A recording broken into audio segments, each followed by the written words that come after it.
Opium is my business. The bridge mean more traffic. More traffic mean more business. More business mean more money. More money mean more power. Yeah, well, before I commit any of that to memory, would there be anything in this for me? Speed is important in business. Time is money. You said opium was money. Money is money. Well, then, what is time again?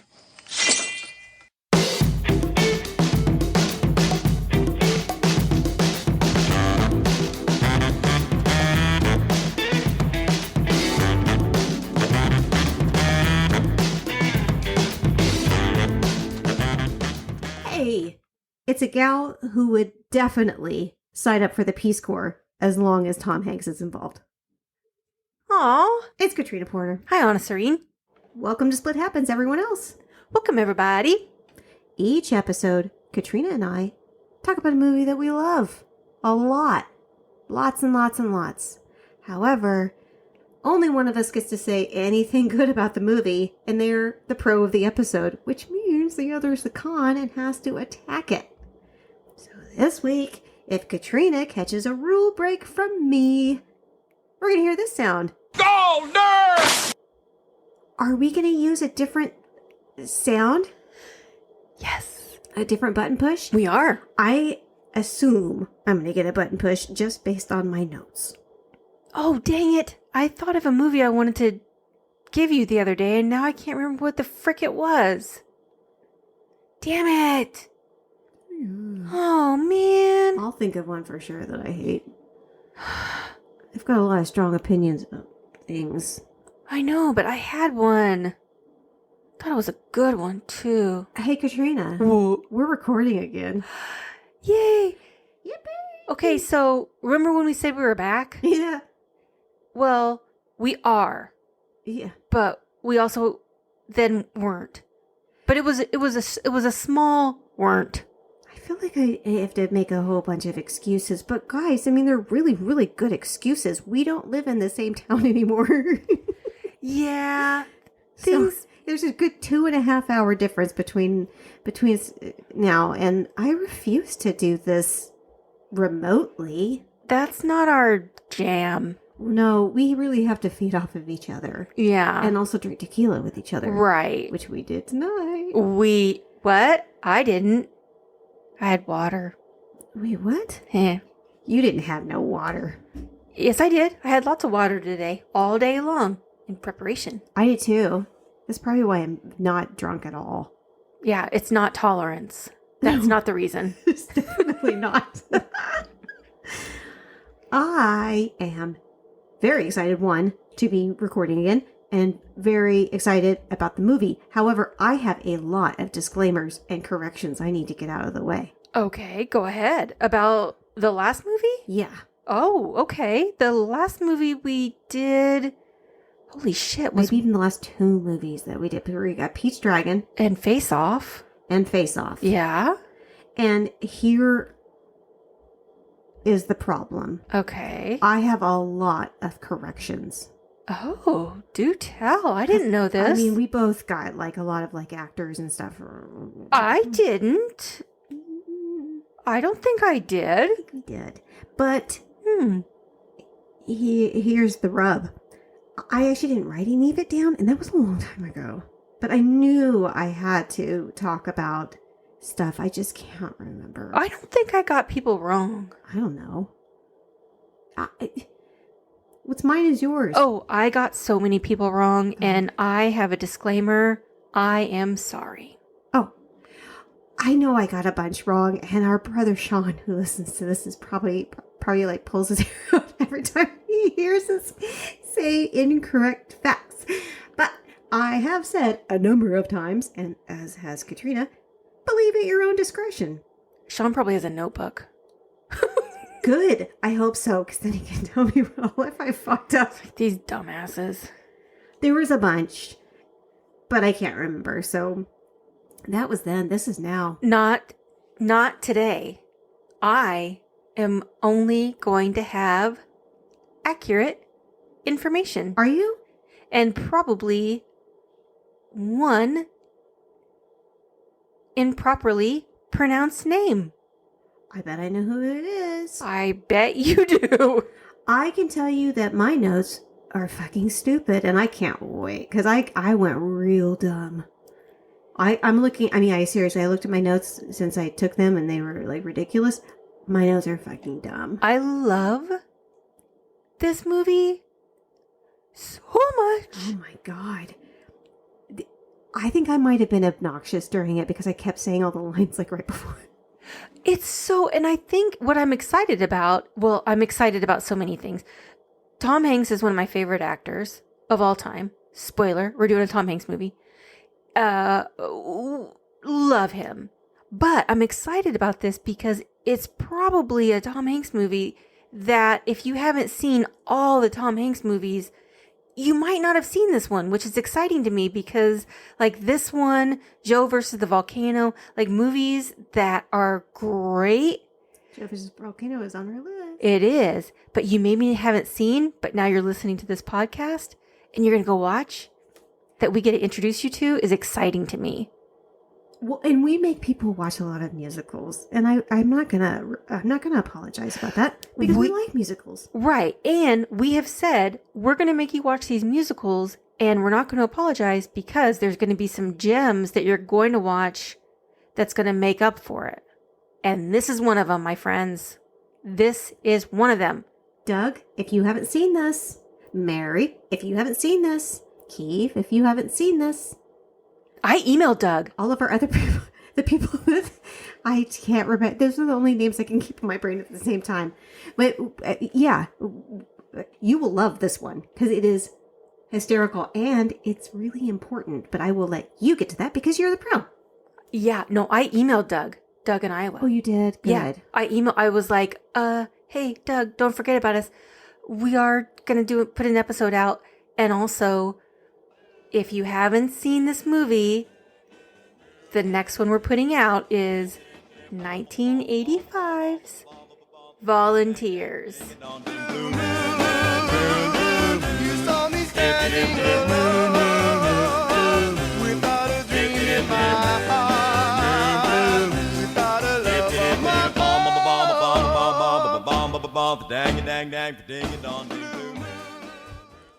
Tom Hanks and Rita Wilson.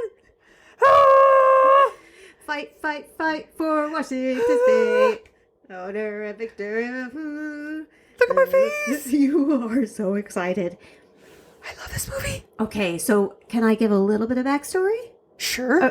Can I expound upon the backstory you've already given? Love that word. Welcome. Here's the deal. Like Katrina said, she said Tom Hanks is one of her favorite actors. I don't know that that's accurate. I think it is her favorite actor. Yes. Yep. I mean, Him and Morgan Freeman. Seen, like, every single Tom Hanks movie. I have seen every single Tom Hanks movie. Even. Yeah. Okay. I mean, you know, I'm not going to talk about this. You know what? We all have bad days. That Monsters and Demons. Okay. Okay. They're. Oh, you're talking about that first one? Yeah. That one was, so funny. So I know the name of it, but I keep thinking Snakes and Ladders. It's supposed to be like Dungeons and Dragons, but it's like, it's not wizards and. Well, and actually, the Coen movie he did was rough. I know. That's the one I was thinking of that you were. Okay, but here's the thing. So you love Tom Hanks for sure. Love. So you would have watched it anyway. However, when we were growing up, this was one of not a handful, but like a couple of handfuls of VHS movies that we owned. So we watched it over and over and over. And this is an extremely quotable movie. I'm going to have a heck of a job getting clips because hopefully there's a bunch on YouTube because There's gotta be. there has to be because seriously, this movie is like punch, punch, punch, punch, punch. With, I can say that now because we're not in the synopsis yet. Yeah, bitch. Say it now. It really is. It is on fire. Oh my God, I love this movie so much. It's John Candy in it. Yeah. No, trust me. Trust me. Get a Watanabe. I mean, you'll get to all of it, but I'm very, very excited. That's what I wanted to say. I don't think I've got much of anything else that I can remember. But just keep in mind, I don't really want to attack this movie at all. I hate that I'm having to attack it, so I'm going silly. Oh, you don't want to attack it? Oh no. Like all of the movies that I've had to do that you won the pro on, The Lady Killers. That's what the Coen movie was. That was hard. The Lady Killers was kind of... What about Lady Hawk? I seem to remember you having the pro on that one. Yeah, but you got something else. Mazes and Monsters. Mazes and Monsters, yep. Yeah. Yep. Let me tell you a little bit about Volunteers. Please! It came out in 1985. I was just about to ask. Okay. It was directed by Nicholas Meyer. Can I drink while you... Sure. Thank you. He also directed Star Trek II, The Wrath of Khan. Good! Yeah. Ooh, was it his idea to put that fucking earworm thing in the movie? Because that was creepy. Yeah, I think for ugh. sure. Where they insert an Yeah. actual worm into Yeah. the ear. It's fucking grody. But cool, right? Yes, but I'm gonna put a pin in that. In the earworm. Yeah, it actually doesn't have anything to do. I was just gonna say how excited I am about our October movies. It has nothing to do with The it. We're just- The October movies Mm. are fire. I know this is our third round of October movies. Holy Oh. shit.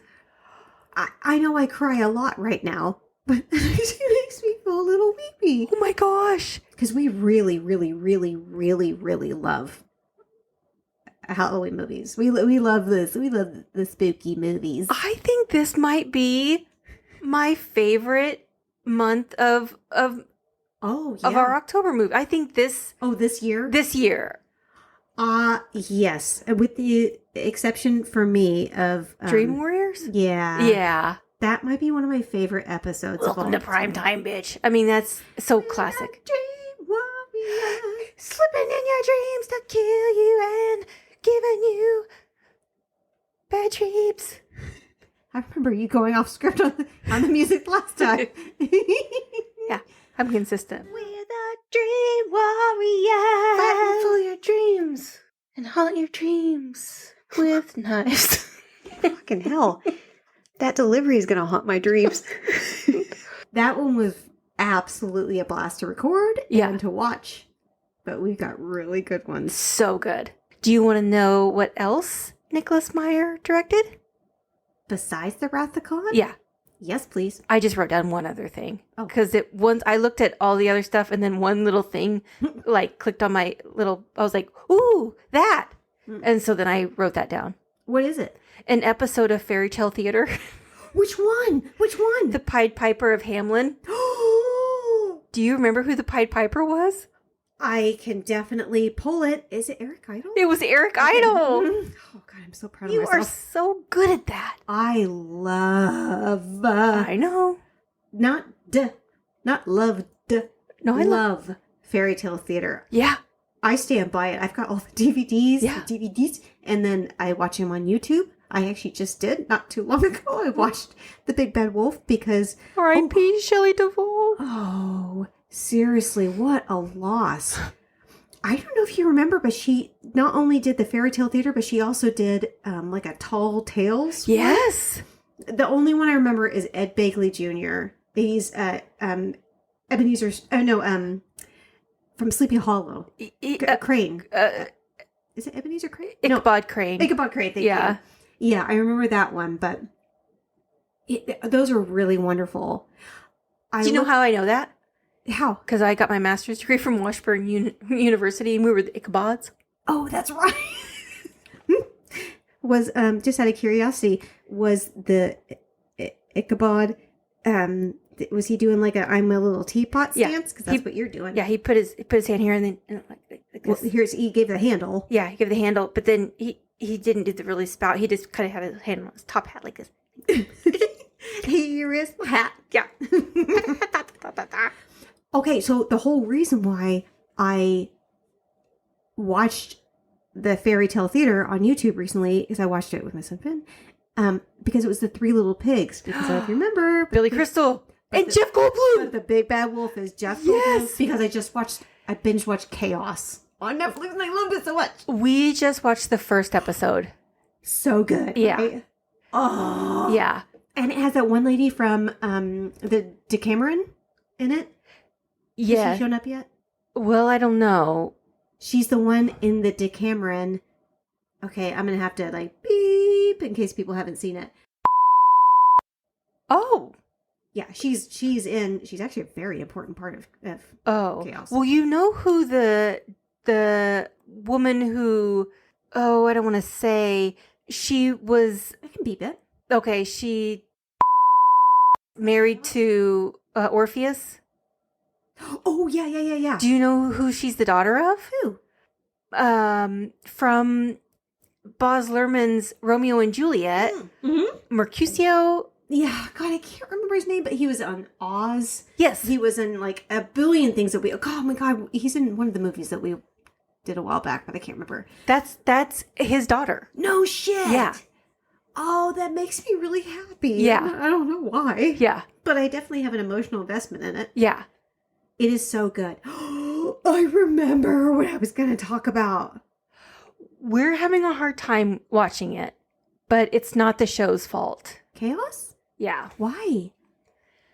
Because one of Zeus's kids reminds us of someone that No way. Yeah, God damn it. that we Hmm. struggle with. I'm not going to go any further because I'm in a positive place at this very particular So it moment. makes me kind of sad. So Ooh. yeah. She is so good. Yeah. Okay, but that's not what I was going to talk about. Oh, okay. Look at my legs. And then don't let me forget I have something I have to say. I want to talk about our murder shows. We've been watching tons of murder shows, and then also we watched easily the most epic episode of Classic Concentration. I know we talk about it a lot, but y'all, I have never seen Alex Trebek so feisty. I've seen him make other people uncomfortable, Quite a but few times, yeah. he was almost uncomfortable. Because it's clear he hates the contestant, and that is reciprocal. Right. I have never seen It was crazy balls. Yeah. I could not stop watching. Oh, it's so good. That Yeah. one was wild. That I was even crazy. took a picture of the episode so I wouldn't forget. Yeah. But the murder shows, am I right? Dude, we've been watching a lot of those. That and the Mormon wives. Holy shit. The Secret Lives of Mormon Wives. Yeah. Oh, if y'all have any opinions on that, we'd love to discuss that. Yeah. And if Mom Talk is going to survive it. Oh my God. Drink. God. Okay, well, we could go on and on and on and on. And I think maybe at one point, oh, wait, you have something. Yeah. Well, it's a small thing. Okay. You mentioned Tom Hanks is my favorite actor. Tim Hanks? And we've done Silence of the Lambs. So you all know how I feel about Jodie Foster. I could talk on and on. Actually, there's no words. To quote her, should have sent a poet. I love her so much. So much.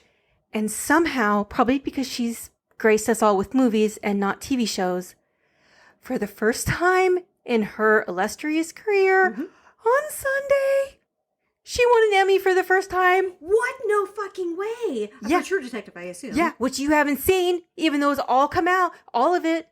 Dude. I've had 18,000 other shows and also like a deep dark depression. Okay.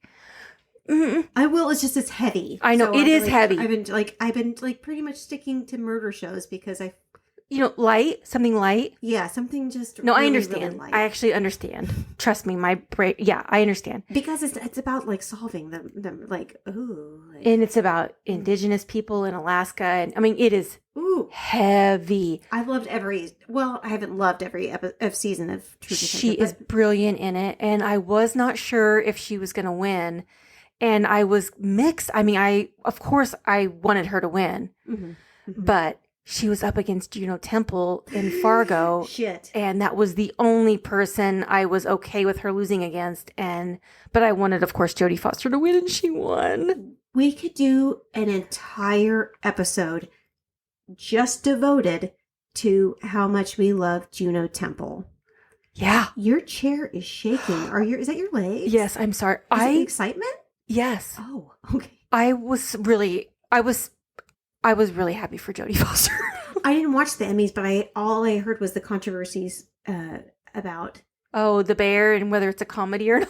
It isn't. It's not a comedy. Even if you could be like, oh, there's a lot of funny moments. Not from him. Right. And I love The Bear. I know. I loved the show, but absolutely not. I Certainly know. not over Steve Martin and Martin Short. I know. Oh, That was... Oh, Sean's got to be pissed. I know. Can I tell you a little bit more about Volunteers? The music was composed by musical genius James Horner of Titanic fame and a billion other things.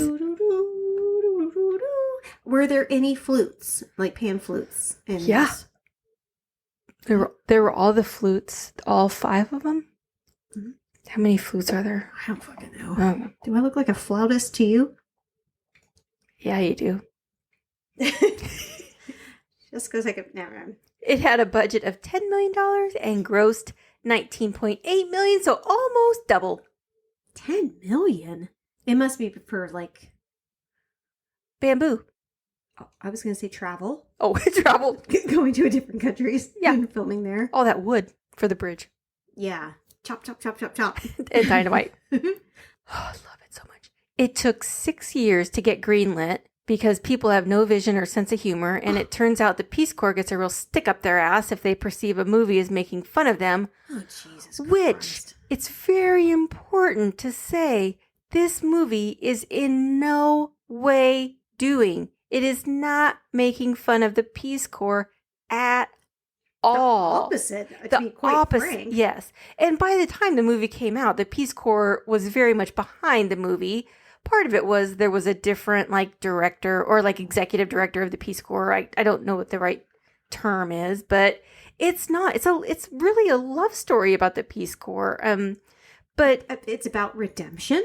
right. Specifically with Lawrence Bond III. Right. And he ends up, it changes his life. Peace Corps changes his life. Right. I'm glad that the newer director was stickless. Right. Right. Stickless. If you have seen this movie, you know John Candy is in it. And if there is one thing in this wretched, divided world we can all agree on, Better.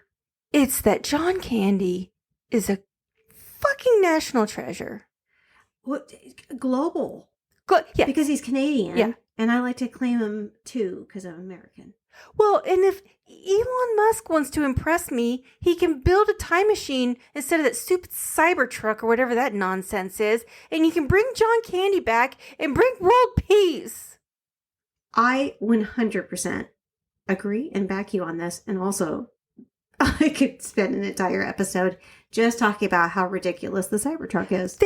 I don't understand it. Do you want to know the first thing that John Candy said when he walked on the set? Yes. Are those your elephants? I can't believe that's not in my notes. That's the first thing he said. Oh, I Like, love him. just to some random person. Are those your elephants? Like somebody's just walking around with elephants. I love that. I love that bit of trivia. I have a disclaimer real quick. Okay. Or at least before. No, John Candy is not off limits as far as a button push, you bitch. He's a button push. If you say something about John Candy, it's a button push. Not that. Okay. People, I need you to understand how much we quote movies. Yeah. We quote movies constantly. Yeah. Movies and TV shows constantly. We barely speak sentences that are not a movie quote.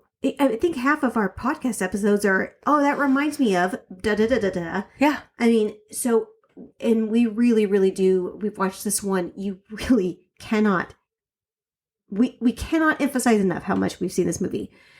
I'm going to do everything I can to just say Tom Tuttle from Tacoma, Washington, but it's going to be impossible because in the movie, quite a few times, there's a character that calls him Tom Tuttle of Tacoma. That feels super racist now that I'm saying it out loud. Yeah. But it's embedded in my brain. I promise. It is not like me making fun of an Asian person. No. Yeah. It is literally what they say of his name over and over and over, and it's really hard for me to not do that. Disclaimer, like a lot of movies in the 80s and into the 90s, and before. Let's not talk about politics. But there are some problematic things in this movie. Let's just get that out of the way so Anna can't use it in her notes later on. No, I definitely have it in my notes. Bitch.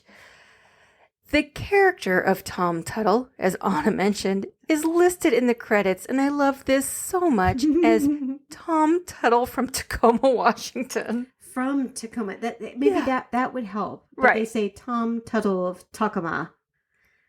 Not even Washington. It's just Tom Tuttle of Tacoma. Right. And I swear, everybody, I really, truly, and I edit. So if any of those slip in, it is truly because I can't edit it out. Right. I will try. The writer said that he was a creation that they really just enjoyed. That they just enjoyed that character. And it makes, if you just think about that sentence in and of itself, it makes so much sense that it's John Candy who is just joyful that he is the one who played it. And they said it was like someone you knew in college that you just loved. Oh, that's perfect for the character. Yeah. They're like, he's a true believer. He buys all the myths, the rhetoric without question. But at the first sign of trouble, he changes. He's a person who lives by ideals instead of by emotions. Interesting. Yeah. I like that. Mm-hmm. I'm ready to get stupid with this. Do you have more trivia? No, Or that's more, it. This, and I as much as, I mean, I think Spaceballs is always going to be my favorite John Candy performance, especially since that's how we met Doug from Iowa. I know. But, I think we've seen Spaceballs more than Volunteers, but boy, it's close. I think I have seen Volunteers more. I think I have too. Yeah. And I can quote Spaceballs from start to finish, but this movie is, it really is, guys. Oh, yeah, really enjoy this now and then the October movies as well, because when we get to November is my birthday month, and I'm telling you right now, there will be a musical in there because it's my favorite. It's one of my favorites. Yeah. We could have been anything that we wanted to be. Speaking of Jodie Foster. I know. Okay, so everybody, there's my hint. A musical with Jodie Foster. Yeah. Very, very young Jodie Foster. Yeah. Oh, I love it so much. Let's do it. Just play the fucking song. Okay.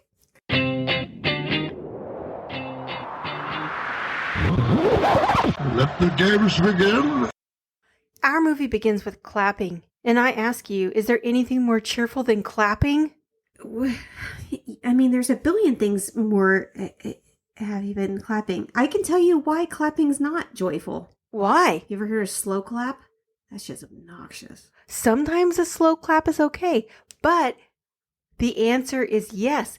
This movie has clapping and then also yellow font. Yellow font is so cheerful. I don't know. I know. Yellow can also mean coward. Well, and then that Blue Moon song, Bobbity Bobbity Blue Moon. Oh, That's cheerful? that's a song. So did James Horner do that one? No. Oh, I'm not going to mess around. There's a difference between the soundtrack and the score. There is. I had something in my notes, but I'm not quite sure what I was referencing. What? I said, first of all, some dickhead is shouting a bunch of socialist bullshit on the radio. Well, yeah. Yes, because you know what? Yeah, because I don't remember. I do. I should. Because after the clapping and the yellow font, Mm. the third thing we get at the very beginning, Socialist bullshit? a montage. A military montage. A historical montage right before the movie begins. I've seen this movie 800 times and I do not... It could be because of the 3 shots of tequila that we just took. It's a historical montage of a bunch of important stuff. Well, as long as we're talking about the beginning of the movie, because I assume that the cast list is going at this same time, the opening credits, right? Yeah. I would like to know. Yeah. Well, first it says George Plimpton is in this, although I think I know who that is. Why not Martha? Was she not asked? I feel in 1985, she was getting ready for the Goonies. Yeah. Yeah. So she was already an actor. Right, but she was busy. Was she? There wasn't a role for her in this. She would not have been appropriate in this. She was a teenager. I said, Jesus Christ, it's been 10 minutes and we're still in the opening song. Yeah, because of the montage. You're welcome. I don't like montages. Liar. You love montages. I do. I love them all. You Historical montage. Sports. Love. Sports. Love. Things are hard, but then they're getting easier. I love we're kind of enemies, but then we're becoming friends. I love we are not sure if we like each other, but now we're kind of becoming like smitten. yeah. I love we're an older dog and then a puppy's coming in and the older dog's not quite sure about the puppy, but then the older dog is warming up to the puppy. I love that montage. You know what montage you like the best? What? Have you already said a makeover montage? Love a makeover montage. You do. Even if it's like not, I mean, it's makeover sounds like it's just a person, but it's not just a person. We know from Elvira, Mistress of the Dark, that it can mean a house. Absolutely. House, and I'm putting these in strong quotes. Makeover. It could be a car. Anything could get made over. As long And as there's a montage involved. As long as there's a montage and it feels good about itself at the end, I'm here for I it. swear to God, I'm going to find a way to make a montage of you for your birthday next year. Oh, I don't really like montages of myself. Well, I mean, I guess you don't want a gift. Anyway, moving on. We see the incredible Tom Hanks at a poker table surrounded by some serious looking fellas, and it appears that he is at a high stakes game, and he is advised politely after he ups the ante quite a bit that he better not be bluffing, which of course he is. And once his poker acquaintances realize that he was in fact bluffing, they are a touch agitated. You mean murderous? Agitated. Some people take poker seriously. Hey, do we take games seriously? No. Yeah, Sometimes. sometimes. Depends on the game. Depends on the game. I wrote, wow, is this movie shot with a phone smeared with a fingerprint on the lens? Because it sure seems like it. It's moody. And what exactly is the room they're playing poker in? It's a back room. Wait, hold on. Excuse me. The room in which they're playing. It's like a safe room. It's a private room. This is Yale. No, it's not no, this is a bar. What? They're at a bar. They're not at at a bar. They're at a bar. They're not at Yale. Where does it show that they're at a bar? They're in a back room, and then they leave said back room, and then they go to the bar where the bookie is, and they're sitting at a bar, and you can tell because the guy is standing at the bar, and there's a bunch of bottles of liquor behind him, and there's a TV behind him playing sports. I don't think that happened. I wrote it all down in my clue book. That's how I know. Disclaimer. This is the one time I might get someone's name wrong. Oh, okay. one of the fellas, Wait, one time? just one time in this episode. I do recall having to put a few times in. In this episode, I said, I have self-awareness. One of the fellas that Tom Hanks is playing cards with that we see later on, his name is Cicero, which is very fancy. But in real, right? It's fancy, right? You almost said it. Oh, you bitch. Almost got you. In real life, his name is Jitu Kumbuka. And I spent a lot of time looking at that.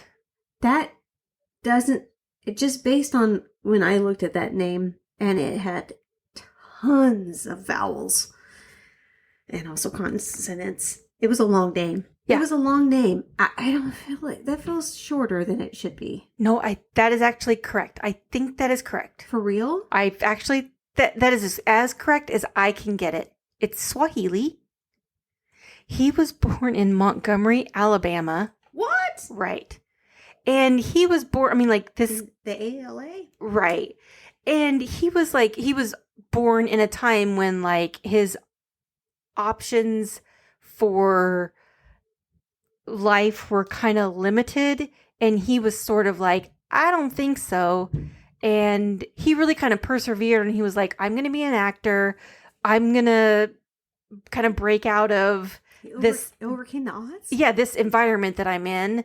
And Montgomery, Alabama, let me tell you, for some people that lived in Alabama and white people who did not have any kind of,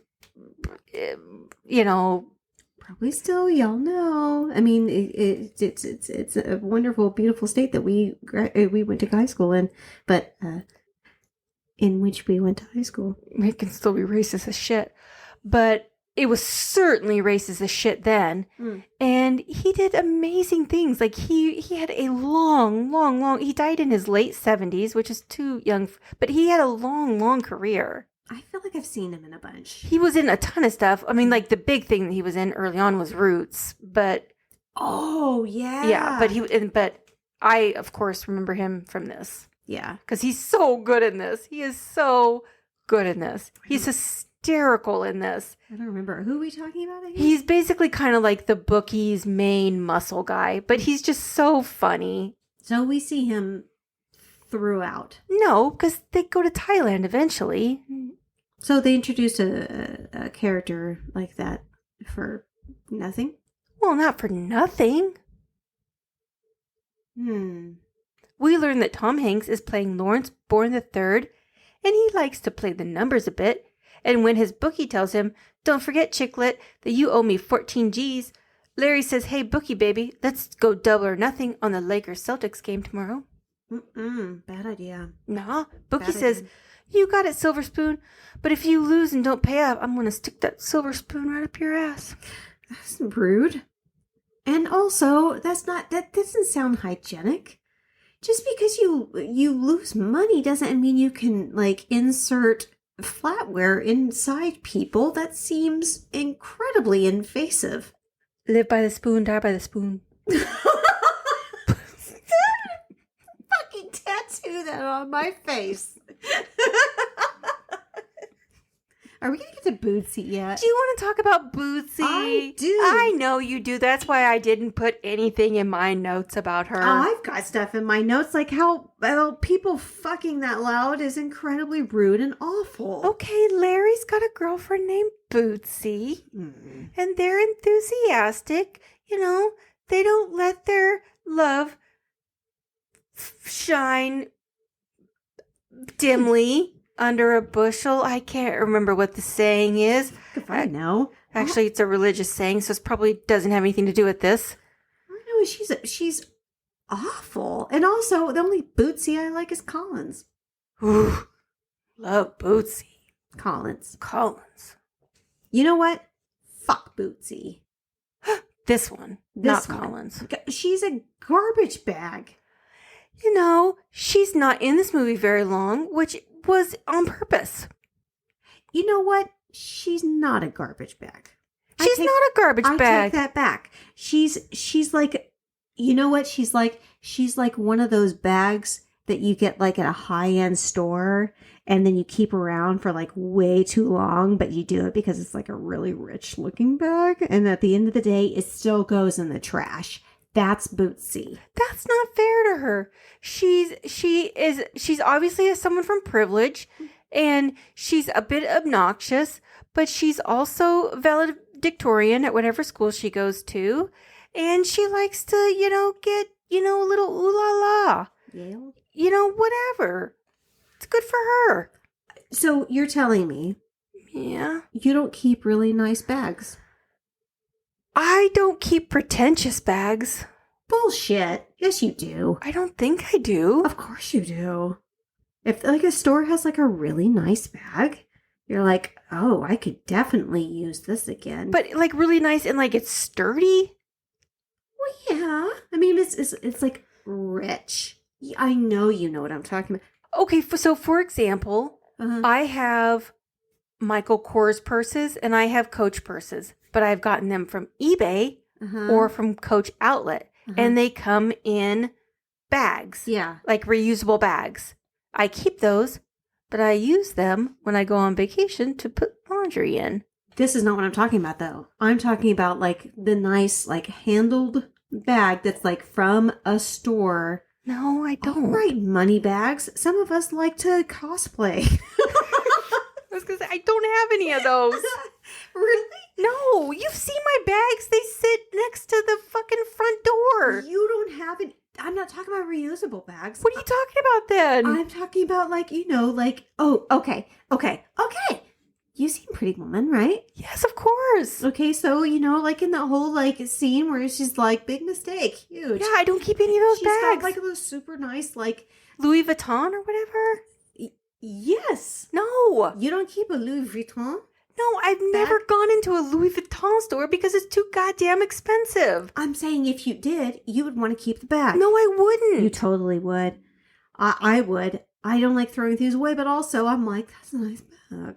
I just want to remember. I want to remember the time I went in there and bought something. No, that is too much money to... People, even if that is too much money to spend on something, I'm not trying to shame people, but that's too much money to spend on an item. I agree, and that's what I feel about Bootsy. Moving on. Why do all the graduate men have pipes? Like smoking pipes, not like, oh. Well, it's what you do at Yale. That's why I'm wearing these pajamas. The pajamas, where's your pipe? And your poker hat. We'll take a picture. I bought a poker hat for like $3 at Party America, and I forgot it. We already had the wigs. I know. It's my fault. We were supposed to. That's my fault. The next day. Oh, sorry. Go ahead. The next day is graduation day from Yale, but it is also Lakers Celtics day. And while Lawrence Bourne III is at graduation, he is also listening in on the game. But in the crowd watching him are his friends from the poker game, who happen to be the bookie's muscle, Cicero, that we mentioned earlier, because they want to make sure that Larry doesn't escape in case his bet doesn't pay off. Larry's family is also in the audience, and they sure are proud of him. And you can tell because when rich people are proud, their eyes glaze over from pride in mainlining Valium. Pride. Okay, I'm so glad you said that because I will have a question about how proud his dad is of him in just a minute or so.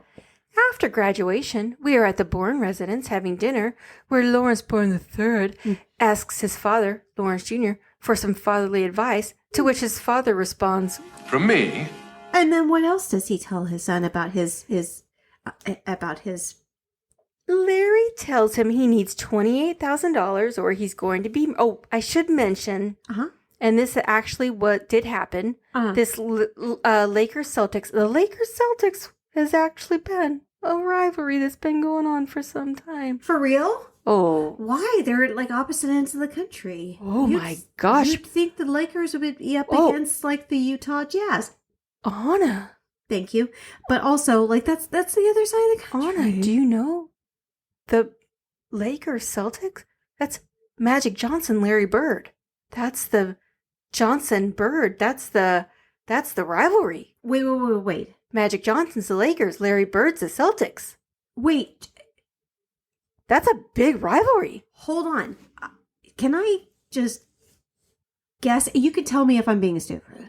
It's a sports thing. If you're being what? Stupid. I would not say that. Just because you don't know something about sports, that's not stupid. Oh, thank God. Can I assume, just because teams hop around a lot, that maybe the Lakers came from Minnesota? No. They didn't originally come from Minnesota? No. Well, lakes. No. But they have all the lakes. No. That was really fucking stupid. No, I'm kidding. I'm kidding. The Lakers, has it always been in LA? Yeah. They've always had the Lakers. Yes.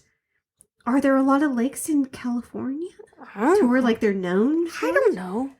But I'm just saying that would make more sense. it would make more sense. if they but were both on East Coast or But Midwest. kind of what you're talking about, what happens now is players tend to hop around from teams, move, and that didn't, you're talking about, maybe the Lakers. Teams move all the time. No, That's right. why we have the Utah Jazz where they don't allow jazz. Right. But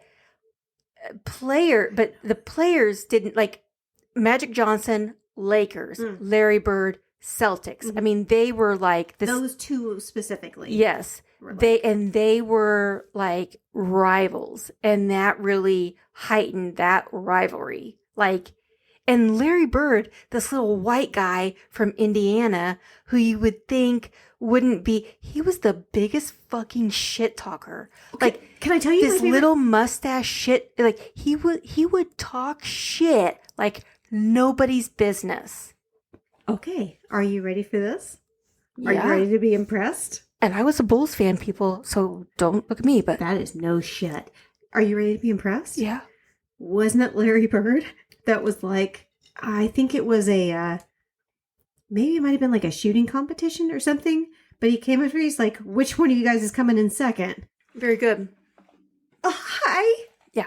Yeah. Larry Bird was he was a great basketball player, and he was a really Yes. good shit talker. I mean, Yeah, he it kind was. of threw people off because he was this little white kind of hick, using Mhm. people's terms, from Indiana. The vernacular at the time. Right, and he did not give it. He was the fucking honey badger from Indiana. Again, which one of you is coming in second? Right. I mean, that was like, the beginning of, if memory serves, he won.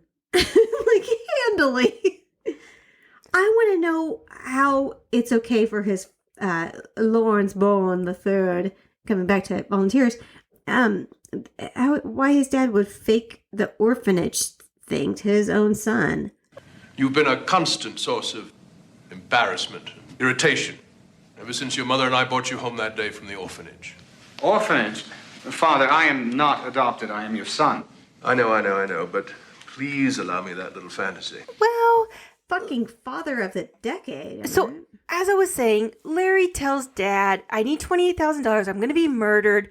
And rather than give him the money, his father tells him this is going to be a good learning opportunity. His father also lets the bookies Muscle know that he would be willing to work out some kind of payment arrangement, but the Muscle gracefully declines. What? That's definitely how that happens.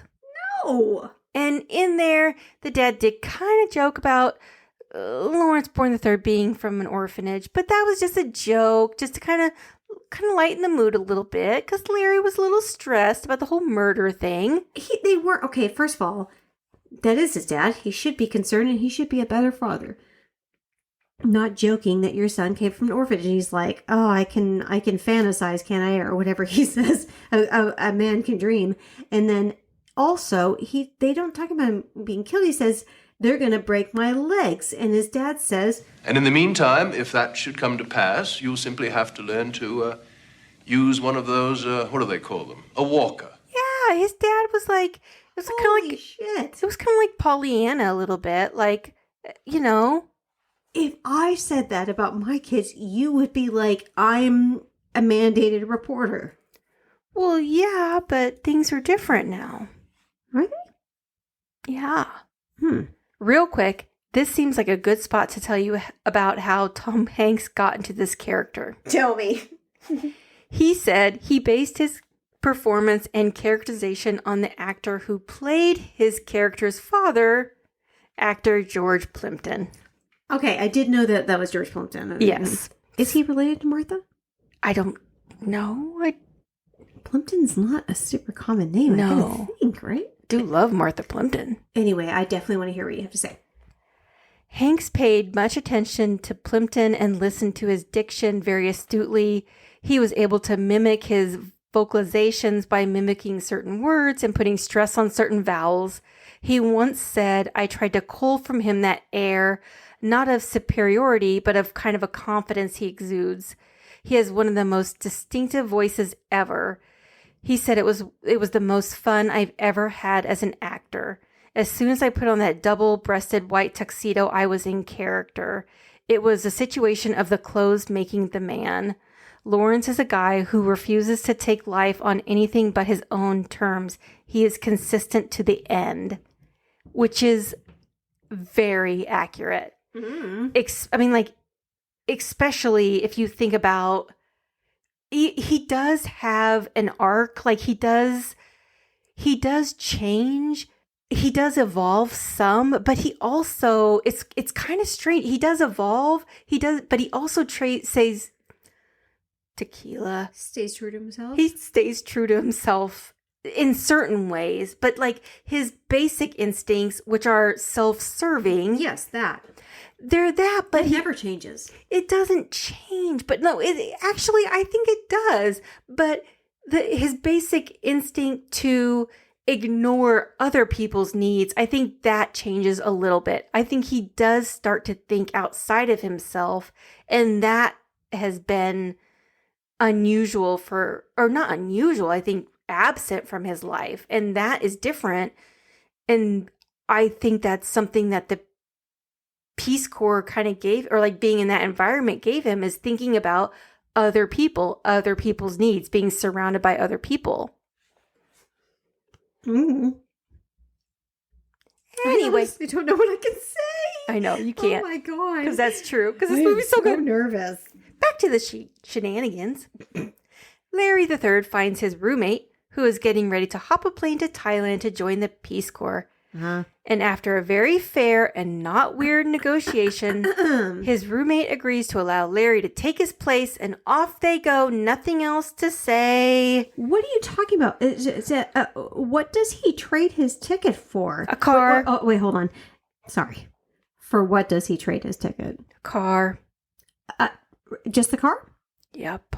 Just the car. Yep. Because it was 1985, and that's all you can do. Not Bootsy? Can't trade a person. He does. Nah. Didn't he say like you can have her everybody else has or something? I Awful don't- like that. You know, I have watched this movie so many times, and I just don't remember that. How is this different from Jake Ryan? How dare you? In the 80s, you could just like your girlfriend was currency. Apparently, in like currency for like a bet. Listen, let me ask you this. Uh-huh. His roommate, his name is Kent. Kent, okay. What do you think? Say, an hour from this situation, Kent goes to get Bootsy, who he's just earned or now owns. Yes, owns. Somehow from Larry. Owns. Knowing what we know from what we've seen from Bootsy, what do you think Bootsy would do if she doesn't want to go with Kent? Do you think she would just go, okay, I'm going to meekly go with you? Or do you think she's going to go, fuck off, loser, and she's going to go do her own thing? I don't believe that. I think Bootsy, despite the fact that she's the valedictorian, right? And she was like, I'm bored. I mean, she's going to go fucking do her own thing. I don't think she has agency over any of her life. I think she... I disagree. I think she probably does whatever she wants to do, except, of course, like, I think there's always, like, a part of her that realizes I'm secondary. To Kent? You think To any man. to Kent? To any man. I don't think so. I think she would still find herself superior to Kent. I don't know. I I do. want to know who keeps their car registry in their pocket. Yeah, a planner. Do you? You plan a bunch. I do. Like a lot. I do plan a bunch. You're a walking label gun. Label Aw. maker. Gosh. Do you keep your car registry in your pocket? Or even in your wallet? Or even in your gigantic purse? Oh, Anna, I'm a woman. I'm not allowed to keep those things. But you're allowed to drive a car. When Ty tells me I can. Really? I would like to get Ty in here to and ask him if he has any say over what you do. I'll tell him he can come in here.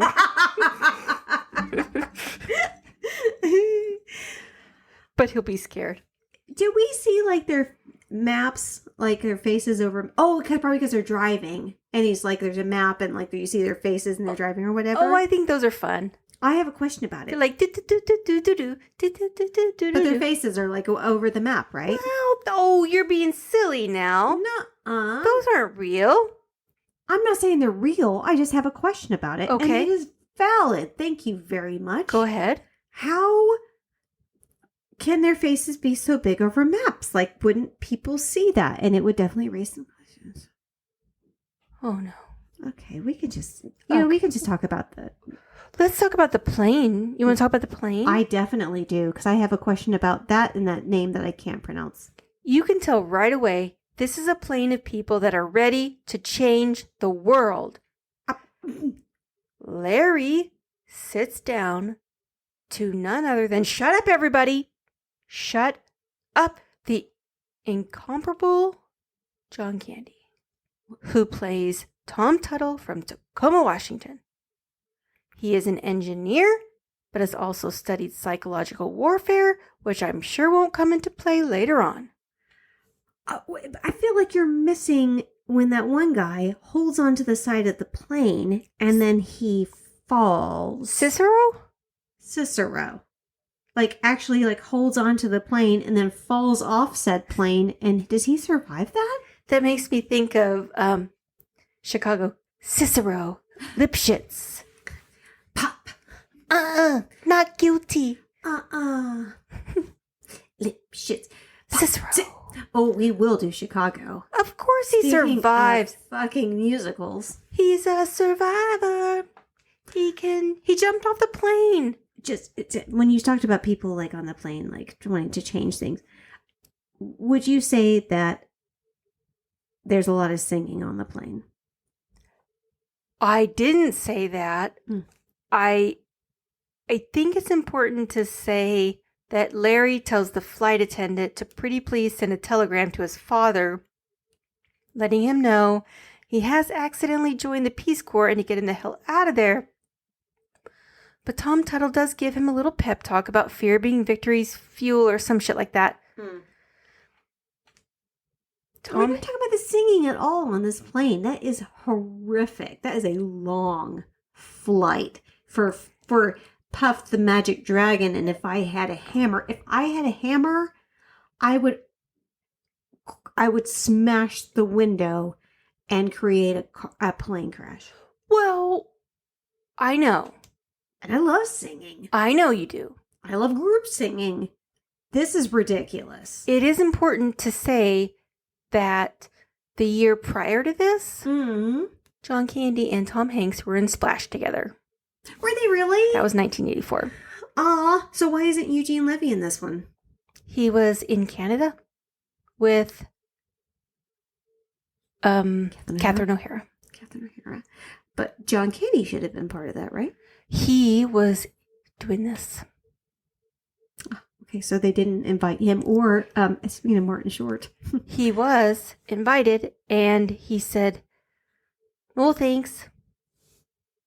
Nah. Just when you think, because of all that singing you mentioned, this is a plane ride of hell for poor Larry." Definitely. Everyone shut up. Who does he stumble upon? Snow White. But the Disney princess known as Snow White come to life, Rita Wilson, who plays Beth Wexler. There is no one in this world who, in this moment, who looks more like Snow White, and that includes Elizabeth McGovern in Fairy Tale Theater, She looked so much like Snow White in Fairy Tale Theater. Oh, but she really she did, did. but not as much as Rita Wilson in this moment. Looked so much like Snow White. She was a beautiful angel. Love her so much. Who was the prince in Fairy Tale Theater? Snow White. I can't remember. The prince? Yeah, I know remember Vanessa Cinderella. Redgrave was the queen. She was a bitch. Yeah, I remember Cinderella Yeah. because that's Matthew Broderick. I don't remember. And Jennifer Beals is Cinderella. Yeah, I I don't. can't remember. The important thing is that Rita Wilson is an angel. You're right, you're She right. sings like an angel. Mhm. Everyone should go on Spotify. Have you not listened to Rita Wilson? No. She sings like an angel. She does? Yes. Oh. Dude, she has a ton of music. This is outside of the podcast. This is outside of the episode. She has a ton of music. She sings like an angel. I can talk about Rita because she doesn't sing in the movie. This is not a button push. She sings like an angel. For real? She has a beautiful voice. Well, Yeah. She was behind My Big Fat Greek Wedding getting done. oh, Yeah. Rita Wilson I love her. I love her. is another national treasure. You know, she was in the first thing I saw her in was Cheech and Chong's next movie because she's very briefly in that part where she's like, "Help me, Wamba!" Well, she was in an episode of Bosom Buddies years prior to this with Tom Hanks. Mm-hmm. And I don't remember. Yeah. Well, they didn't fall in love there, but they did fall in love on the set of this movie. Just they did. And they married 3 years later. If I said "aw," is that a button push? No, just because they love each other. And they've been married this whole time. Aw. Like 35 years. Yes. I can't do math, but they've been married this whole time. I can't help but notice, or at least point out that when we're watching this on YouTube, on YouTube, Right. honestly, people have some fucking respect. But, wait, that can't be a. What was that? Oh shit! What was Oh. that? What was that? Have respect about what? That was a button push. That's a button push. Come on. That's it. That is. No! Come on. Oh shit! It just happened. No. Oh no. Okay. Ugh. Shit! I know you hated Lady Killers. I love the Coen brothers. I know. And I love him. I know. Do it. Do Lady Killers. Lady Killers? Yeah, let Tom Hanks and the Coen brothers know why you hate them. Oh no. Yeah. The Coen brothers are so much better than that movie. And so is Tim Hanks. Sorry. Say something good about it. I like boats. Are they on a boat? And hoes? um, You like boats? I do. I really do like murder mysteries. Okay. At the end of the day, even though I truly believe that it's a subpar Tom Hanks movie and it's a very subpar Coen Brothers movie, it's still a Coen Brothers movie and it's still a Tim Hanks movie. And Coen Brothers have amazing writing. That's, actually, now that I think about it, I've said before, and this is kind of an aside, that I think that what makes the Coen Brothers so successful is that they don't write stories as much as they write characters. And their characters are so completely, fully fleshed out that that's what people remember so much about their movies, is specifically a character and not as much of like what happens. And this movie is no exception. I think that even with this shitty movie, which it was, it still has some of those like punchy Coen Brothers brilliant writing. Okay, I'll take it. Thank God. Well, this movie is the best. Beth says, "Hey, it's Kent," because she reads his name tag, and Larry kind of plays it off like, "Yeah, that's me." And Beth knows all about Kent because they are going to be stationed in Thailand together, and you can tell she takes his Peace Corps important stuff really seriously and is already getting a little suspicious of Larry, but he is so gosh darn charming. They chitty-chat the rest of the plane ride. Isn't love grand? No, this isn't love. This is him tricking her. No, into- it's not. It definitely is. He even says it is. He even says he asks her the line of go to dinner and blah blah blah blah. And then as soon as she rejects him and they land, he asks the same thing to the flight attendant. He does suggest that they get to know each other in the biblical sense after they have spent the last 10 hours talking on the plane. That is a lot of talking. It's a lot of talking. Beth does not take this suggestion well. Well, nobody likes a lot of talking. That's a con. This is supposed to be a positive thing about flights. I don't know. Upon landing, Beth... That's fair. I'll take that. Upon landing, Beth meets John Reynolds, who is played by Tim Thomerson, and he is their Peace Corps liaison, and you can tell like anyone would be. He is smitten with our Beth.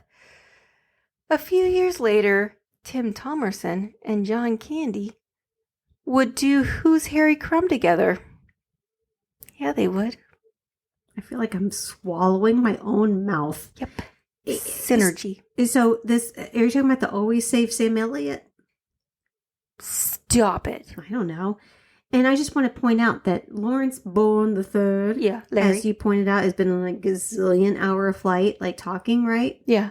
How is his tux so completely unsullied? Rich people. Bullshit. There's no way, even with that, a 10-hour flight and his tux but it looks like it's been pressed immediately. No way. Remember that episode of Project Runway where they were tasked of making something that they could fly in? Yeah. And then they had to make something and then they had to go get on a plane and fly 10 hours. And then when they landed, they were judged by how their outfit looked. None of that happened, except for the beginning part.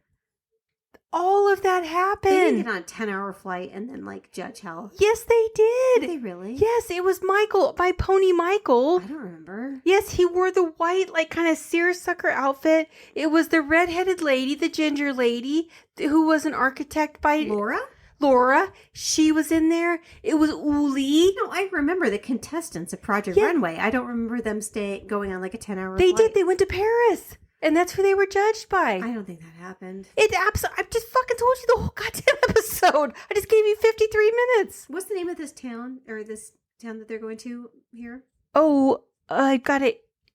I've got it here. Give me a second. Is that what the Moontaw is, or is that something else? Larry did find out that his dad pulled some strings and got him into the Peace Corps, and just like that, they are to the village of Lumta.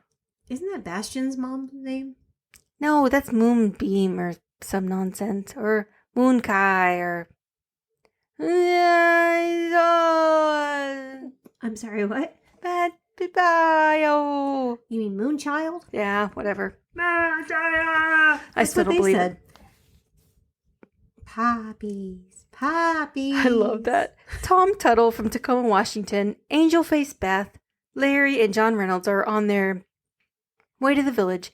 They pass over poppy fields, to which Larry says, "Poppy!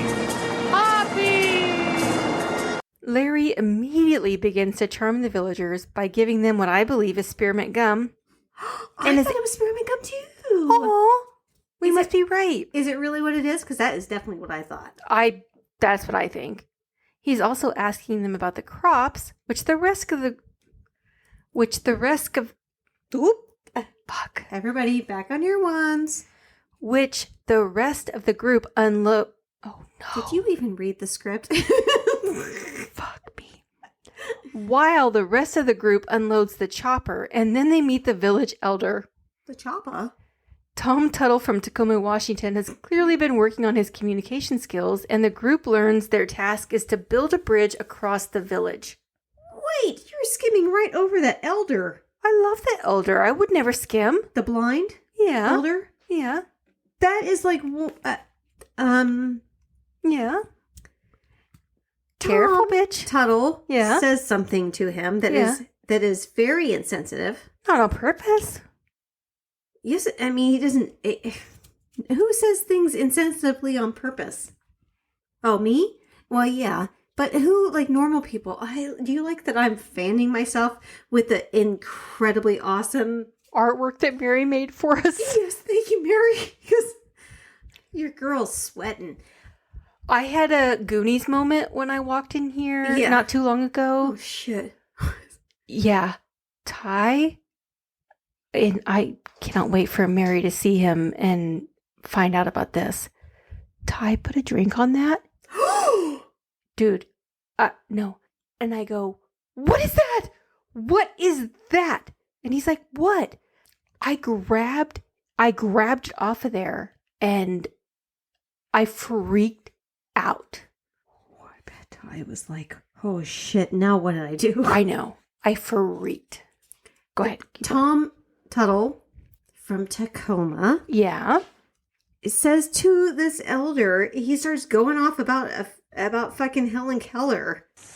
Helen Keller was once asked whether she'd rather have her hearing or her sight restored. She said her hearing, 'cause being deaf is so lonely. You're one lucky guy. Yes, you. Yeah, he was trying to be inspirational. That's what Tom Tuttle does. He's an inspiration. Far off in the distance, we see a military group watching the proceedings, and they look like they're going to be trouble. But speaking of current trouble, Larry is checking out Beth's quarters, and he's trying to make up so they can do some jungle loving. But Beth's having none of it. The next day, Beth is trying to administer some... Wait, what? What? So all those people just stare at her when she's in her hut? She's beautiful. I am so uncomfortable watching that. I'm not a lesbian, and I would stare at her. So the Peace Corps is just basically a bunch of white saviors? Maybe... Oh, well, that was kind of a thing. That's kind of a thing with the Peace Corps. Sorry, Peace Corps. I think that Tom Tuttle is very condescending. Tom Tuttle is complicated. By complicated, you mean condescending? The next day, Beth is trying to administer some basic first aid to the villagers. However, some things are getting lost in translation, and she's basically telling them everything she's going to give them will kill them. Meanwhile, TTFTW is telling the villagers they need to chop some trees down to build a bridge, and the villagers freak the fuck out. Because it's the teak trees. I know, but... And the spirits live in those teak trees. Literally every single person on the planet Earth knows that you can't cut down teak trees because they contain spirits that protect the villages. This doesn't seem that difficult, even then. But they didn't know that Larry engages a scrappy villager who says, the problem is you're an asshole. Those are sacred trees, and the spirit that... Wait, was that funny? I hit my microphone. Because you were laughing so hard? Because I'm fanning so hard. The problem is you're an asshole. Those are sacred trees, and the spirit that guards the village is in those trees. Asshole. We learn this fella's name is At, and he is played brilliantly by Gedi Watanabe.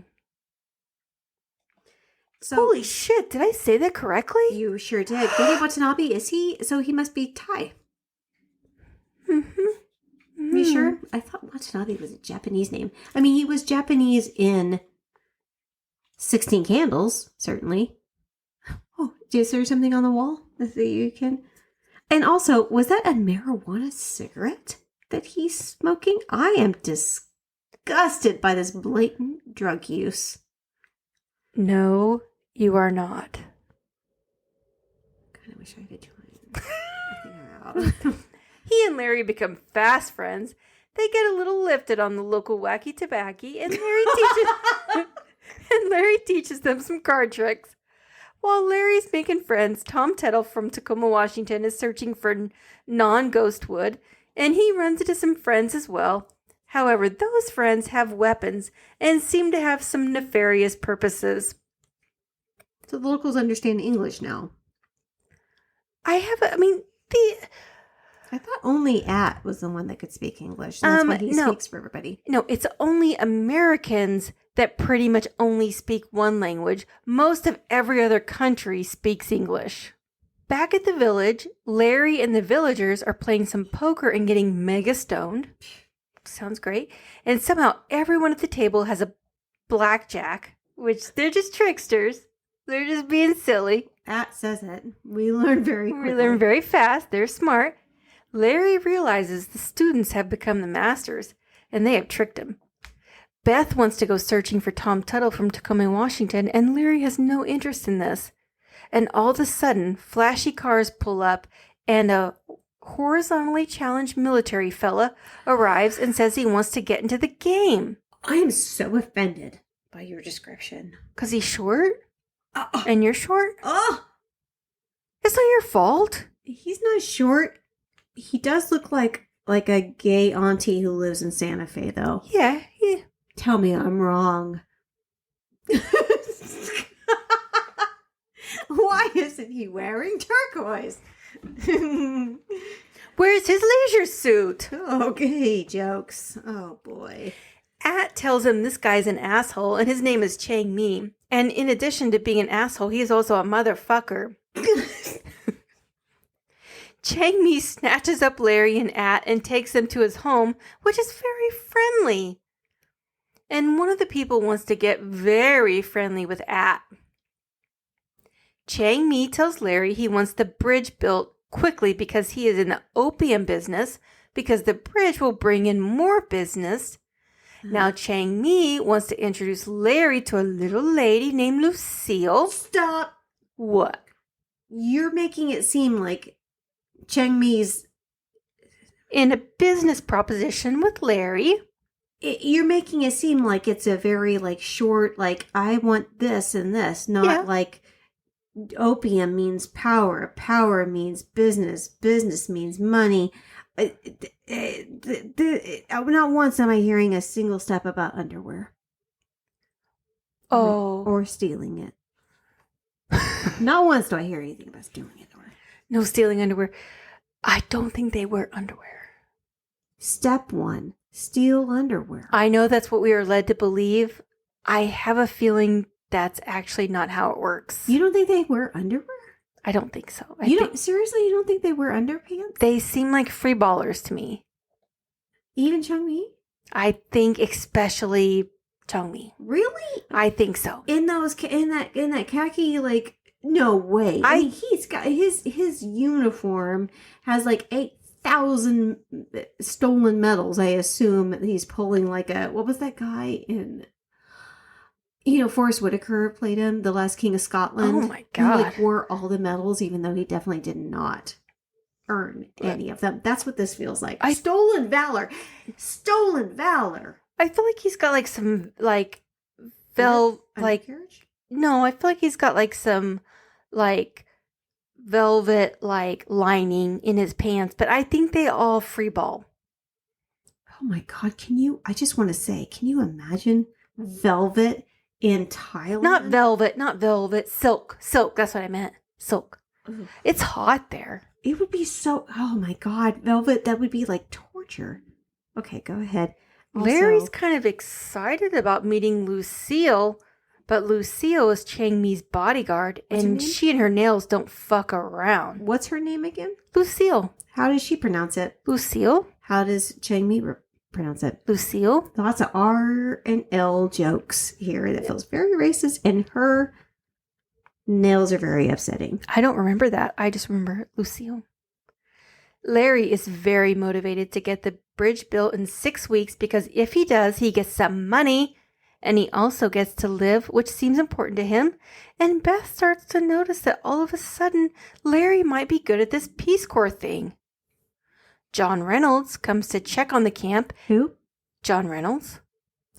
Oh, like low rent Steve Martin? Says you. This is when we learn about John's good friend, Mike, who happens to be his knife. So, yes, he is a lunatic. And then John gives Beth a statue of How's that? Well, I guess the best way to describe it is a man with an erect golden penis. Wait, what? It's like a big golden penis, basically. It's a big dick. It's a golden dick. It's a statue. It's a dick statue. He names his knife Mike. Mike. I had other names, but I totally... Mike. I fucked up. Back to TTFTW. He seems secure in his resolve to not be brainwashed by the People's Army. But 5 minutes later, back at Lumta, Beth is struggling a little bit with the stress of the work and her inability to learn the language, and maybe she has one too many mosquito bites in her Pikachu. And Larry's like, Beth, relax. Wait, did you say that about Tom Tuttle from Tacoma? He was really strong in his resolve to not get brainwashed by the People's Army. And he was like really holding strong, and that lasted for like 5 minutes, but then like he got totally brainwashed. He is the reason why I say Tom Tuttle from Tacoma. This is not my fault. Also, just out of curiosity, where did they get a uniform from Tom Tuttle from Tacoma, Washington in his size? That's not like a thing about that. I'm just saying his uniform fits him perfectly. Yeah. And they just happen to have like a plus size. They have all sizes. Do they? Yeah. Why? Why not? Because nobody else there is his size? They ordered it. From where? They saw him, they observed him, and they got it. They have a seamstress that worked all day and all night so hard. That's horrible. Well, she's a hard worker. They just didn't get it from like Shein? No. Bullshit. No. Also, that was a fucked up trick that Lawrence Bourne III pulled on Beth. I don't remember what it was, but I put it in my notes. Also, are we talking about the bridge being built? Yeah, what about it? They're using elephants. Are those elephants being paid? What, you would totally ask this if this was you. You are very concerned about animals apparently being paid their wages. Of course they're being paid. Of course they're being paid. Tom Tuttle uses a hammer like I do. Okay, the elephants are being paid. With what? Don't say peanuts. There are no peanuts in Thailand. No. They're not being paid by peanuts. With what are they being paid by? Compliments? Weed. They love it. Who doesn't? So there you see, there you go. What? Beth is taking what has to be an incredibly cold shower when At comes in and says, hey, Larry has a special request. And she shows up looking absolutely gorgeous in a red sleeveless dress. And Larry shows Beth Lumta's first bar that he built. And while she's initially pissed off because she hasn't had toothpaste in 2 weeks, which actually seems like surprisingly poor planning on her part, Larry's no dummy, and he knows the way to Beth's heart is a Coke, which he of course has. How did Lawrence Bourne III build his nightclub without Beth knowing at all? It is huge, and that village is small. He built it over in the corner. No, it is massive, and that village is small, and also it would have taken a tremendous amount of people and time.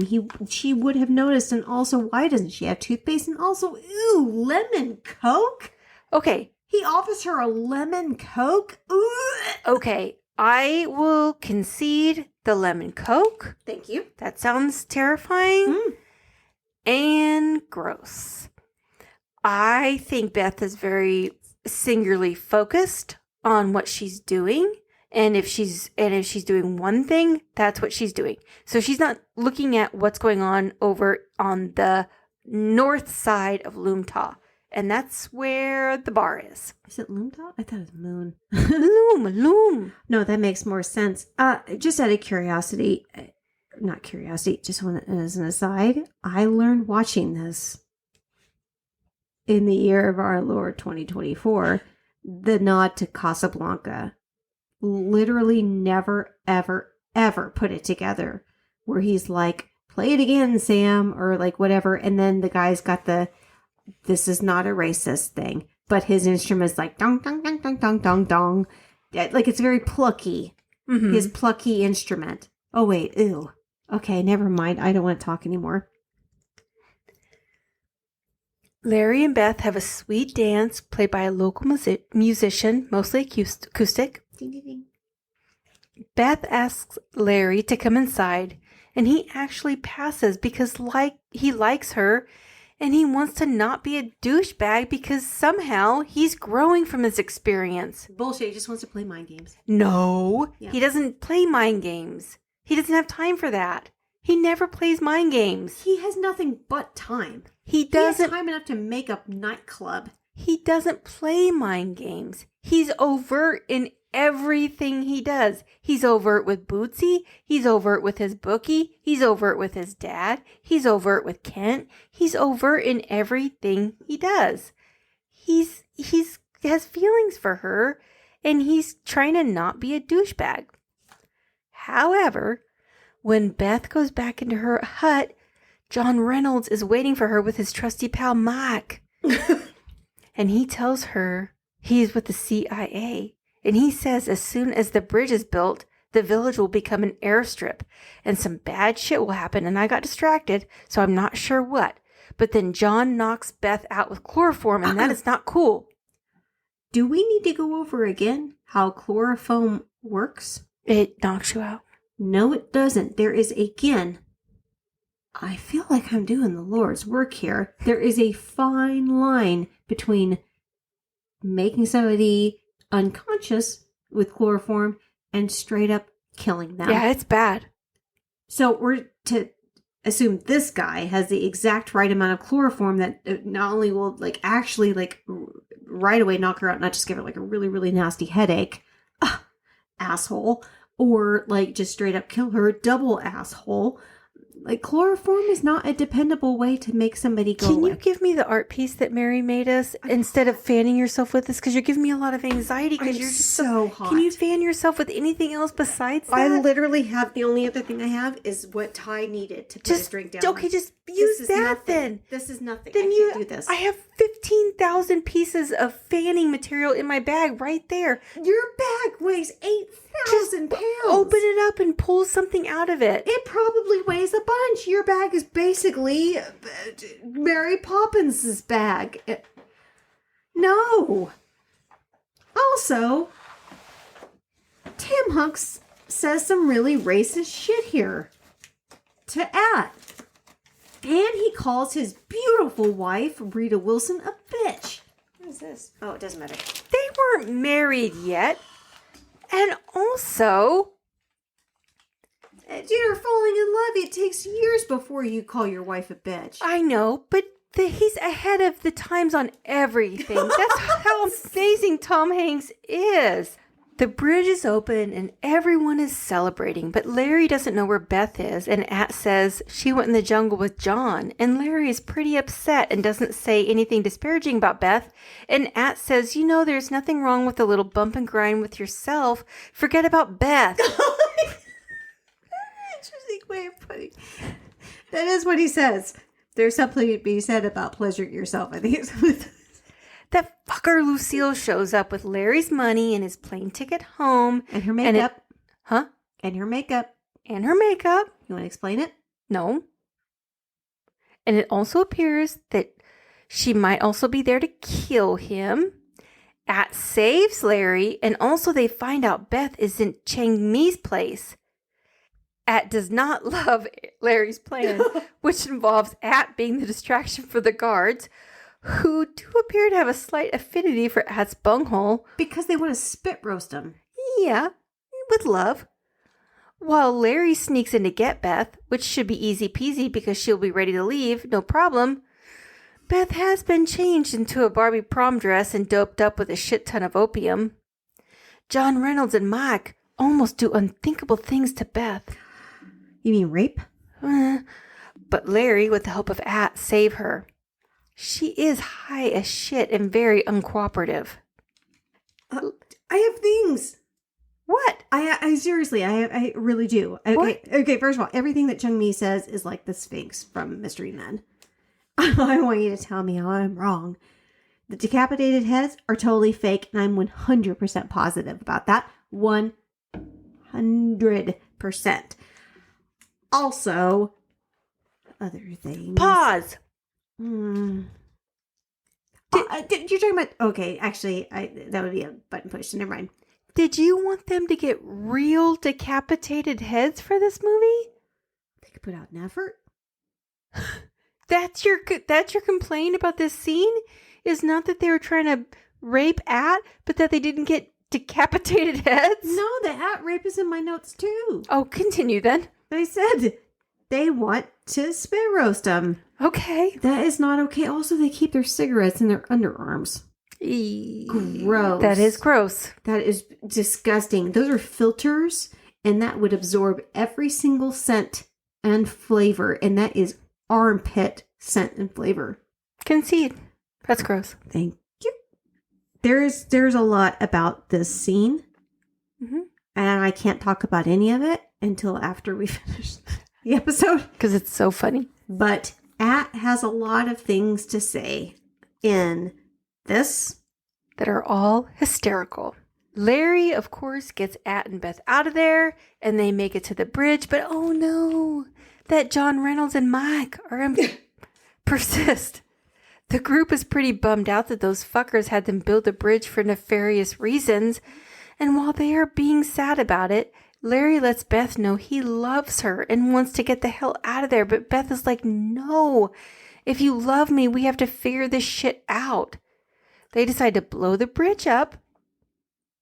Whoa! Wait, what? You didn't even talk about when they got her out of the place, and she is opium doped, and they Lawrence Bone III chucks her into the water, but the water that doesn't just snap you out of an opium high. I told you she was drugged up. I wasn't listening. I said she was high as shit. Guy is shit on fucking opium. I said opium, actually. Opium. I said that. She shouldn't be able to do anything, let alone like... It's a magic river. You throw somebody in the water? Yeah, that's Thailand river water. It's magic. I read that. Is it really? Yeah, I read it. They decide to blow the bridge up, which Tom Tuttle from Tacoma, Washington briefly tries to stop with the propaganda he has been brainwashed with, but Beth smacks that right out of him. So all the baddies are showing up. Chang, what's his name? John Reynolds with Mike. The People's Army. I'm sure Lucille's around there somewhere. But they blow the charge to blow up the bridge, but of course nothing happens and Larry has to run on the bridge to manually blow the dynamite. We've all been there, right, ladies? Oh, God, so many times. Right, so many. It's exhausting. It's exhausting. Exhausting. But of course, wackadoodle John Reynolds and Mike show up to stop Larry. And after he knocks John in the water... He also says something, and I'm sure this isn't the most important thing, but I'm pretty sure a shin bone would make a shitty pencil box. Prompting John to say, Go, nerd! The bridge is blown. Yeah. And Larry saves the day. Yeah. But... Larry and Beth get married in Thailand. No. Wait, First of all, what? They don't get married. Yes, they do. No, they do not. And also, Beth is in the Peace Corps and she doesn't know how to perform CPR. Yes, she does. She does not perform CPR. She has him like almost upright, not doing any chest compressions at all, not even like plugging the nose. She just puts her mouth over his mouth because she wants to make out. That's not CPR, and she should know that if she's in the Peace Corps. I want you to tell me I'm right because that's like my best thing. Dude, she's still 3/4 of the way high on opium. She doesn't know how to... Then somebody else should be doing the CPR. Somebody else should be doing like the medical stuff. That should not be up to the person that was just recently on opium and chucked into a river. No, it's her. It's her. She needs to save his life. Larry and Beth get married in Thailand, which is so romantic. They don't. When did they have a marriage? They wedding. did. They did. And open a casino in Thailand. And I'm sure continue to do amazingly wonderful good deeds and blah, blah, blah, blah, blah, blah, blah, blah, charity. So they got married. Yeah. And then they opened a bar together. A casino. Casino. Yeah, which all the proceeds go back to the people of Lunta. What's that casino called again? Larry's and Beth's. No, just Larry's. After him, he says it to his dad in like a letter. He writes to him, Larry, But- after me, of course. But the health clinic is named Beth's. What health clinic? The health clinic in Lunta, which they start, obviously. Tuh. That's not in the movie. It is in the movie. It's in the outtakes. I've seen it 100 times. There are no outtakes. There are outtakes. I saw them all. The end. This is the end? Yeah. It's done. Yes. It's over now. Yippee! Only one. Oh, ow. My shoulders You hurt. should have gotten 5 button pushes. What? Bitch. When? I Bitch. was really careful. You laughed so many times. So? You're funny. I'm not that funny. You laughed at the movie, and you laughed about me talking about the movie. No, I laughed about Mike because it's a ridiculous name for a knife. It's not. There is actually no name that is ridiculous for a knife. Mike? That doesn't make any sense. I would name mine George? Tim Thomerson. That's ridiculous. I would name mine George Kennedy. What do you have against George Kennedy? It's ridiculous. I would name mine Cutter. Your knife cutter. What does it do? I would name mine Cookaroo. Slices and dices and... I would name mine Slice-a-Rooney. Oh, I'm going to name my knife Dicey. Because it's, it tells what it is, but also it sounds kind of dangerous. I would name mine Killer. Killer Mike? Killer Mike. Oh, wait. That's the rapper. Yes. Yes, I would name mine Killer Mike. Oh, TM. shit. Oh, shit. Oh, But then I get can I sued. start singing some Run the Jewels Back? Run the Jewels back. I only got one button push. Bitch, we just spent 3 minutes talking about how you should have gotten 4 more button pushes. I don't remember that. I know. Tequila. I know. I'm going to need my knife tequila. Sorry, Killer Mike. You're out. Run the jewels back. Run the jewels back. I fucking love Run the Jewels. I really do. Oh. Remember at the beginning of this when I'm like, I just had 3 shots tequila and it didn't do shit. I feel fine. Spoiler, it did shit. It did shit. Okay. Here's the thing about volunteers. It's amazing. It is amazing. I had to remember that we were officially done. I'm just going to say, despite Tam Hanks and Rita Wilson and John, you know what? Despite John Candy and Tam Hanks, Geddy Watanabe is by far my favorite character in the movie, and his every line he has is hysterical. He's so good. What have you learned, Dorothy? What have you? He's so every line. Asshole. You're an asshole. No, I think honestly, my favorite is when they're getting away from Lucille to go to the compound or whatever, and Tam Hanks is like, or Lawrence Bourne III is like, "Did you knock out Lucille and tie her up?" And she says, "No, she did it herself. You should have seen that. You should have been there." He really is incredible. He's so good. Extremely underrated as an actor. I mean it. And I think that he had I don't want to say disservice playing Long Duck Dong, Oh, yeah. but it is I feel like his legacy is a little bit tainted, even though he's like, kind of good for him. He's like, I stand by it. Yeah, he actually does now doesn't mind that character. So 16 Candles was after this. Was it? This was 85, so was 16 16 Candles would have been, what, 87? Or? I don't know. I don't remember. Look it up. I really, really do love him. I love that Tom Hanks gave him kind of a bit part in That Thing You Do. Although he gave a bunch of people he's worked with a little bit part.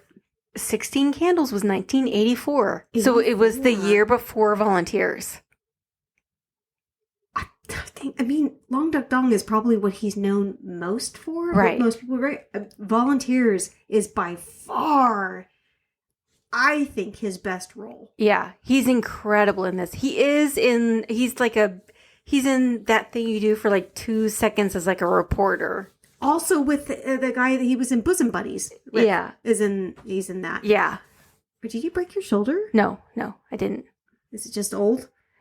Yeah. I'm so sore right now, so I can't say shit. No, I mean it. I want to like wax poetically about Geddy Watanabe for hours. Yeah. He's so funny in it. This movie is fantastic, and I feel like if people haven't seen it, that's unfortunate. Yeah. Correct that mistake. Yeah. It's so good. And it's easy. It's like an hour and it's like every movie from the 80s. It's like an hour and 38 minutes. It's easy to watch. Like there's no movie from the 80s that's like more than 2 hours. Like this is less than 2 hours. It's easy to watch. It's funny. It's funny, and it has John Candy, which is automatically makes it better, but also he's just so funny and just, oh god damn, John Candy was good. Yeah. And Geddy Watanabe, of course, is really, really good, but the fact of the matter is, this is where Tom Hanks fell in love with the love of his life. Yes. And we know it's the love of his life because they're still together. And they are both so good in this. They are both incredible in this. Rita Wilson is great. She is great, and he is great. Like, he is wonderful in this. He really is. Are you talking about Tom Hanks? Yes. Tom Hanks, yeah, absolutely. He absolutely is. This is Tom Hanks in his peak. Like, I mean, like this time period. This is before he won Oscars, and yet he's just so like loose. Well, and I know his voice is distinctive, and I know that Tom Hanks can never sound like anything but Tom Hanks, but right, but his characters are very different. Like, he doesn't play the same character. Like, that's not something you can say about him. Like, there isn't, Forrest Gump and Philadelphia. Yeah. Lady Fingers is, Lady Killers. Lady Killers. Sorry. That must be the third time you. I know. Catch Me If You Can. That Thing You Do. Elvis, the character, he played the Elvis. Oh, I didn't like his. I know, but I didn't like him in it. I know, but none of. But it's completely different. But none of his characters are the same. His voice sounds like Tom Hanks because but that's a good point. None of his characters are the same in any movie. He has to work twice as hard because he can't get rid of his voice. Right. I mean, because he at the end of the day, that's Tom Hanks. Right. Saving Private Ryan, which God. he should have won for. Don't fight, But then he's also done Sleepless in Seattle and You've Got Mail. I mean, he's done the Volcano, and he was he's done romantic comedies, and he's done one of the most dramatic movies. No, not one of. That and Philadelphia, those are two of the most dramatic movies I can think of. Philadelphia and Saving Private Ryan, those are two of the most dramatic movies outside of Schindler's List that I can think of off the top of my head. And then you got Sleepless in Seattle. I mean, he is Volunteers. Yeah.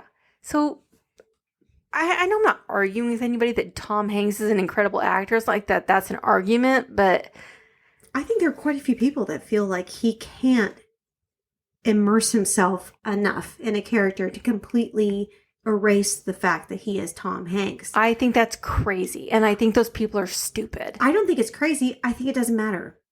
Yeah, I think it doesn't matter. I think it's a dumb argument. I don't care. Yeah. If I look at him like, oh, that's Tom Hanks playing this role. This role is awesome. So, I mean, like in any role that he plays, I don't care. People did that about when he played Mr. Rogers. I thought he was incredible as Mr. Rogers. Did I think he was Tom Hanks playing Mr. Rogers? Yes. Yes, I did.